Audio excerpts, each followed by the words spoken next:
বন্ধুরা Windows launch করে দিয়েছে তাদের নতুন অপারেটিং সিস্টেম যেটা হচ্ছে উইন্ডোজ 11। কিন্তু উইন্ডোজ 11 আপনার কম্পিউটারে ইনস্টল করার জন্য বেশ কিছু জিনিস আপনার কম্পিউটারে থাকতে হবে। তার মধ্যে প্রথম হচ্ছে আপনার কম্পিউটারের যে প্রসেসর সেটাকে হতে হবে অবশ্যই ডুয়েল কোরের এবং সেখানে মিনিমাম ফ্রিকোয়েন্সি হতে হবে 1 GHz। এছাড়াও আপনার যে কম্পিউটার রয়েছে সেখানে কিন্তু 4 GB এর র্যাম কিন্তু অবশ্যই থাকতে হবে। এছাড়াও আরেকটা জিনিস থাকতে হবে যার নাম হচ্ছে TPM বা ট্রাস্টেড প্ল্যাটফর্ম মডিউল, যে জিনিসটা আপনাদের কম্পিউটারে অবশ্যই থাকা প্রয়োজন। কিন্তু বেশিরভাগই কমেন্ট করে বলছেন যে আমাদের কম্পিউটারে কিভাবে এই টিপিএমকে ইনেবল করবো, আসলে টিপিএম জিনিসটা কি, এটাকে কি ইনেবল করা যায়, সমস্ত তথ্য আজকের এই ভিডিওতে একদম খুঁটিয়ে দেওয়া হবে সহজ সরল বাংলা ভাষায়। সেজন্য বন্ধুরা আজকের এই গুরুত্বপূর্ণ ভিডিওটা আপনারা পুরোটা দেখবেন। আশা করছি আপনাদের ভালো লাগবে এবং আপনাদের কনফিউশন দূর হয়ে যাবে। আসসালামু আলাইকুম বন্ধুরা, আমি রাইহান মুস্তাফিজ। তাহলে চলুন আর দেরি না করে ভিডিওটা শুরু করা যাক। বন্ধুরা উইন্ডোজ 11 আপনার কম্পিউটারে সাপোর্ট করে কিনা ডাইরেক্টলি সেটা চেক করা খুবই সহজ। সেই জন্য আপনাদের সিম্পলি একটা অ্যাপকে ডাউনলোড করতে হবে এবং ইনস্টল করতে হবে যার নাম হচ্ছে পিসি হেলথ চেক, যেটাকে আপনারা ডাউনলোড করবেন এবং ইনস্টল করবেন এবং সেটাকে রান করলে আপনারা বুঝতে পারবেন আপনার কম্পিউটারে উইন্ডোজ 11 রান করবে কি না। যদি সেখানে টিক মার্ক দেখায় যে রান করবে তাহলে তো রান করেই যাবে, যখন আপডেট আসবে আপনি আপডেট পেয়ে যাবেন। কিন্তু যদি দেখায় যে আপনার কম্পিউটারে আপডেট আসবে না বা আপনার কম্পিউটার উইন্ডোজ 11কে সাপোর্ট করবে না, তার মেন কারণ হতে পারে আপনার কম্পিউটারে টিপিএম নেই বা টিপিএমকে হয়তো ইনেবল করা নেই। সেটাকে চেক করার জন্য খুব সহজেই আপনারা চলে যেতে পারবেন আপনাদের কম্পিউটারে ডিভাইস ম্যানেজার এবং সেখানে গিয়ে সিকিউরিটির মধ্যে আপনারা দেখতে পাবেন সিকিউরিটি ডিভাইসের মধ্যে সেখানে টিপিএম আছে কিনা এবং সেটা কত ভার্সনে রয়েছে, 1.21 রয়েছে নাকি 2 রয়েছে, সেটাও আপনারা চেক করতে পারেন।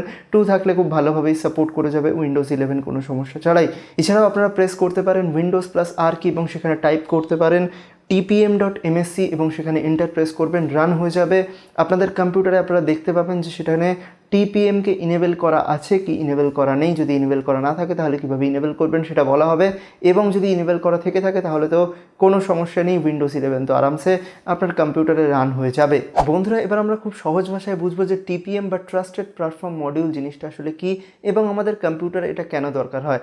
আসলে টিপিএম জিনিসটা হচ্ছে একটা সেপারেট হার্ডওয়্যার যেটা আমাদের কম্পিউটারের মধ্যে কিন্তু লাগানো থাকে। এটা একটা মাইক্রো প্রসেসর বলা চলে, যেটা মূলত কাজ করে আমাদের কম্পিউটারের যে হার্ডওয়্যার লেভেলের যত রকমের সিকিউরিটি রয়েছে সেগুলোর ওপর। বন্ধুরা এবার আপনাদের মনে হতেই পারে যে আমাদের কম্পিউটারে এই টিপিএম জিনিসটার কী প্রয়োজন, আমাদের কম্পিউটারে তো আমরা পিন বা পাসওয়ার্ডকে লাগিয়ে রাখি, তাহলে এই টিপিএমের কী প্রয়োজন হয়। আসলে আমাদের কম্পিউটারে আমরা যখন পিন বা পাসওয়ার্ডকে লাগিয়ে রাখি সেটা সাধারণত স্টোর থাকে আমাদের কম্পিউটারে হার্ড ডিস্ক বা এসএসডি বা যে কোনো ধরনের বুট ড্রাইভের ওপর, যেটাকে খুব সহজেই অ্যাক্সেস করা যায় এবং যেটাকে খুব সহজেই কিন্তু চেঞ্জ করা যায়। কিন্তু যদি আমরা আমাদের পিন বা পাসওয়ার্ডকে এই টিপিএমওয়ালা কোনো কম্পিউটারে রাখি তাহলে টিপিএমের মধ্যেই কিন্তু এই পিন বা পাসওয়ার্ডকে লাগানো থাকে বা পিন বা পাসওয়ার্ড সেই টিপিএমের মধ্যে স্টোর থাকে এনক্রিপ্টেড অবস্থায়, যেটাকে কিন্তু চেঞ্জ করা খুবই কঠিন।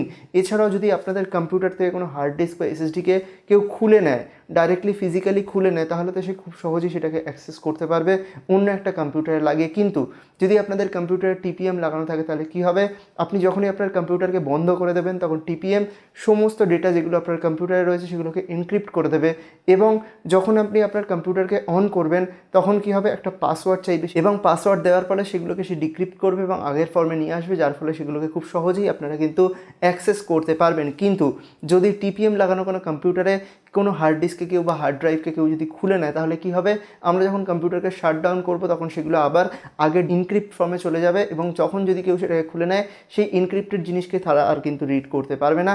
তাছাড়াও হার্ডওয়্যার লেভেলের কোনো ধরনের চেঞ্জ হলে কিন্তু টিপিএম সেটাকে ডিটেক্ট করতে পারে এবং আপনার কম্পিউটারে কিন্তু পিন প্যাটার্ন বা পাসওয়ার্ড চাইবে, মানে আপনার কম্পিউটারে কোনো ধরনের সমস্যা আসলে সেটা কিন্তু দেখিয়ে দেবে।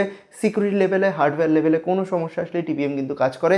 এছাড়াও আমরা জানি আমরা ফাইলকে সিকিওর করার জন্য উইন্ডোজে বিট লকার বলে একটা জিনিসকে ইউজ করি, যেটা যদি আপনার টিপিএমওয়ালা কম্পিউটার থাকে সেখানে কিন্তু খুব সহজভাবে এবং সিকিওরলি বিট লকারকে ইনেবল করা যায় এবং সমস্ত জিনিস কিন্তু একদম এনক্রিপ্টেড ফর্মে রাখা যায়।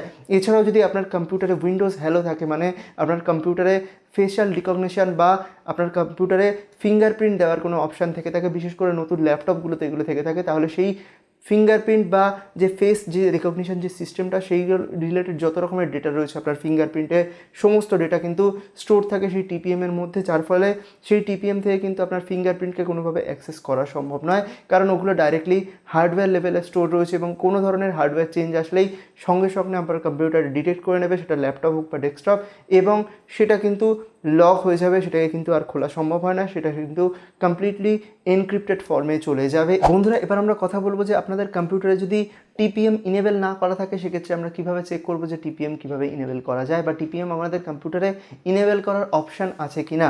সেটার জন্য সিম্পলি আপনারা চলে যাবেন আপনাদের কম্পিউটারের বায়োস বা ইউইএফআই যেটা থাকবে সেখানে, এবং সেখানে গিয়ে সিকিউরিটি সেকশনের মধ্যে আপনারা দেখবেন একটা অপশান থাকবে টিপিএম, সেটাকে সিম্পলি ইনেবল করে দিলে কিন্তু কাজ হয়ে যাবে।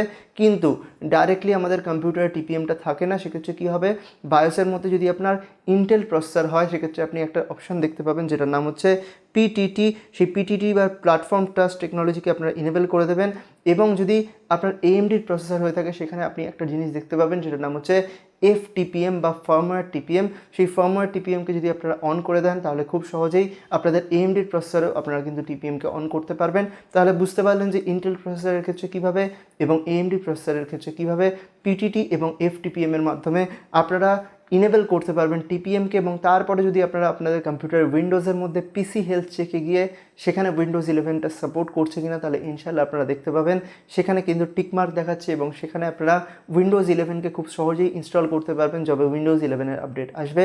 এবার যদি কথা বলি উইন্ডোজ 11-এর আপডেট আমরা কবে পাবো, তাহলে মোটামুটি যারা সেখানে রেজিস্টার করে রেখেছে তারা কিন্তু খুব তাড়াতাড়ি হয়তো আপডেটটা পেতে পারে, এবং যারা রেজিস্টার করেনি মানে নর্মাল ইউজার যারা রয়েছে তারা স্টেবল আপডেট পাবে মোটামুটি হলিডে সেকশনের মধ্যে। তারা বলছে মানে মোটামুটি নভেম্বর ডিসেম্বর মাস নাগাদ এই বছরের মধ্যে 2021 সালের মধ্যে আশা করছি আমরা আপডেট পেয়ে যাব উইন্ডোজ 11-এর, এবং খুব সহজেই আমরা এনজয় করতে পারবো উইন্ডোজ 11কে। আশা করছি আপনাদের বোঝাতে পারলাম কীভাবে টিপিএমকে ইনেবল করতে হয়, তাছাড়া টিপিএম জিনিসটা কী, এটার কাজ কী, সমস্ত তথ্য আশা করছি বোঝাতে পারলাম। যদি কোনো ধরনের কনফিউশন থাকে নিচে কমেন্ট করে দিন, কোনো ভিডিও রিলেটেড কোয়ারিজ থাকলে নিচে কমেন্ট করে জানান।